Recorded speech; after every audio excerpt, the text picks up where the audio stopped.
Hi guys, welcome back to my channel. तो अभी को वो जो अक्टूबर में CACT देने का प्लान कर रहा है, तो this video is very beneficial for you. मैंने यहाँ पे तुम्हारे लिए पूरा चार्ट बना रखा है कि तुम्हें कैसे क्या प्रिपेयर करना है CACT अगर तुम्हें अक्टूबर में देना है। तो hi, my name is Ishika. I am second year old BCom student और मैंने CACT दिया था आज से 1 साल पहले, जो मैंने पहली बार में क्लियर कर लिया था। ये रही मेरी मार्कशीट।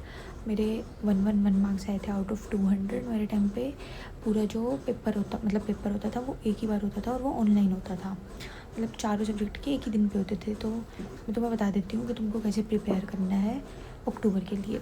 सबसे पहले तो 30 जून तक रजिस्टर कर लेना, क्योंकि इसके बाद डेट ख़त्म हो जाएगी और फॉर्म बंद हो जाएगा, तो तुम अक्टूबर में नहीं दे पाओगे। रजिस्ट्रेशन कर लेना। मॉड्यूल देखो ले लेना, फ़िज़िकल बुक होनी चाहिए।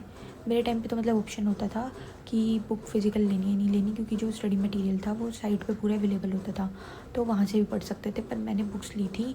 अगर तुम्हारे पास ऑप्शन है बुक्स लेने या ना लेने का, तो तुम भी बुक्स ले लेना। जो अब CACT होता है वो ऑफलाइन होता है, मतलब जो 4 सब्जेक्ट हैं उन चारों के अलग अलग दिन पे पेपर पढ़ेंगे। तुम्हारा एडमिट कार्ड आएगा, उस हिसाब से पता चल जाएगा कब तुम्हारा पेपर पड़ेगा। पहले छोटे छोटे नोट्स बना लेना, मतलब एक चैप्टर को मतलब 4 या 5 पेज में पूरा कर लेना है एक चैप्टर। शॉर्ट नोट्स बन जाए, ताकि जब तुम पेपर से एक दिन पहले पढ़ो तो तुम्हारे पास रिसोर्स हो कि तुमको पढ़ना कहाँ से, तुम कंफ्यूज ना हो कि समझ नहीं आ रहा कहाँ से पढ़ना है। Daily revise.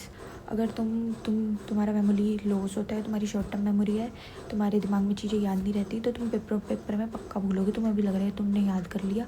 अगर तुम्हें भी ऐसा होता है कि आज पढ़ा और अगले दिन याद नहीं आ रहा क्या पढ़ा, तो तुम ना रोज़ रिवाइज़ किया करो। जैसे जो तुम आज पढ़ा तुमने, तो उसको एक बार कल सुबह उठ के ऊपर से देख लो कि क्या क्या किया था कल।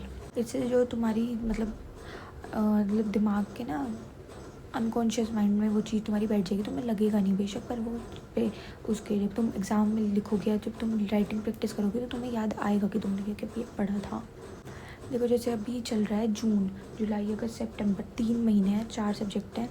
तो ट्राई करना मॉड्यूल पढ़ लो। CACT का जो सिलेबस है वो ज़्यादातर 11th और 12th की कॉमर्स जैसा ही है, मतलब थोड़ा सा अलग है, पर ज़्यादातर 11th-12th की कॉमर्स जैसा ही है। तो तुम ट्राई करना, 3 महीने में है तुम पे, तो तुम मॉड्यूल गो थ्रू कर लो। मॉड्यूल गो थ्रू करने से तुम्हारा जो कॉन्सेप्ट्स हैं वो स्ट्रॉन्ग होंगे, तुम्हें समझ आएगी कि क्या लिखा है उसमें। या तो काम करो, तुम जब मॉड्यूल पढ़ो ना तो मॉड्यूल में से ही नोट्स बना लो, ताकि जब तुम लिखो ना तो वो मॉड्यूल की लैंग्वेज में लिखो थोड़े आंसर्स। और जैसे 4 सब्जेक्ट हैं, बिजनेस कम्युनिकेशन, 4 सब्जेक्ट है तुम्हारे। Business communication, fundamentals of accounting, economics and business management, और चौथा है बिजनेस लॉज एंड मैनेजमेंट। तो ये 4 सब्जेक्ट हैं। अगर तुम्हें इसकी सब्जेक्ट वाइज स्ट्रेटेजी चाहिए तो तुम मेरे को सब्सक्राइब कर लेना, मैं इसकी सब्जेक्ट वाइज स्ट्रेटेजी डाल दूँगी।